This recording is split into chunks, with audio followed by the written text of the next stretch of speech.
ሰላም ሰላም የኔ ውዶች የኔ ማሮች እንዴት ናችሁ? ደህና ናችሁ ወይ? አላችሁ ወይ? እኔ ያለሁኝ እግዚአብሔር ይመስገን፣ ክብሩ ይስፋ ለመድኃኒዓለም።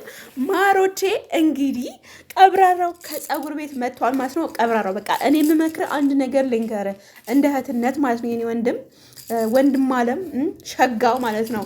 ምን መክራለሁ መሰለህ? አሁን ከዚህ ጭቅጭቅ ከሩታ ከሄርሜላ ከምናምን ብለህ ከምታባላል ሌላ አዲስ ፍቅረኛ ይዘህ ና። በቃ የታባቱ እርግጠኛ ነኝ እናንተም በእኔ ሀሳብ የምትስማሙ ነው የሚመስለኝ ማለት ነው። የኔ ማሮች አይደለ እንደኔ ነው የምትሆኑት። መቼ ሳረን ጋሽ አብርሃም አንተ ከሩታ ከሄርሜላ ብለህ ህዝቡን ከምታባለው በቃ ሌላ ምርጥ ቺክ ማለት ነው። ሸበላ ምርጥ እነሱ ምርጥ ቺክ አይደሉም እያልኩኝ ሳይሆን አለ አይደለ በቃ ከጭቅጭቅ ወጣች። በቃ አዲስ መንፈስ አንተም አዲስ ህይወት ነው የምትፈልገው።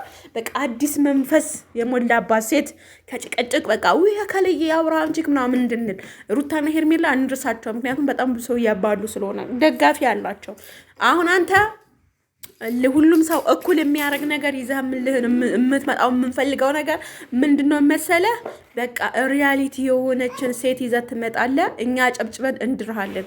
ማፊ ሙሽኪላ። እናንተ ተስማማላችሁ አትስማሙ? ማሮቼ ተስማማላችሁ። በደንብ ነው የምትስማሙት እኔ ባመጣሁት ሀሳብ። ስለዚህ ጋሽ አብርሃም አንተ ሄርሜላ ሩታ ብለን ከምንባላ ሌላ ቺክ ይዘህልና አይኑ አምሮብሃል በጣም ወንድም አለም። ወደ ራስህ ስለተመለስክ ምናምን በጣም ደስ ብሎናል። እግዚአብሔር የተመሰገነ ይሁን። ከዛ ሁሉ ጭቅጭቅ ከዛ ሁሉ መከራ ወጥተህ ራስን ሆነ እንደዛ ተባልቶ ቲክቶከሮችን መቀኛ የሆኑብህን ምናምን አሸንፈ ዛሬ ወደ ራስ ስለተመለስክ እኔ እውነት ለመናገር ፋሚሊ በጣም ፈርቼ ነበር እንደዛ ሲሰሩ።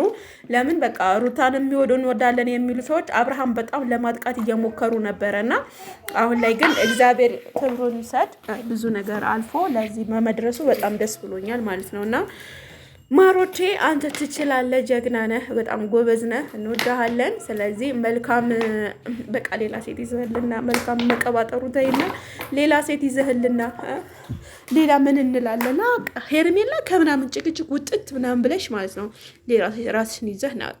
ቀብራራ ሄርሜላ አለቀ።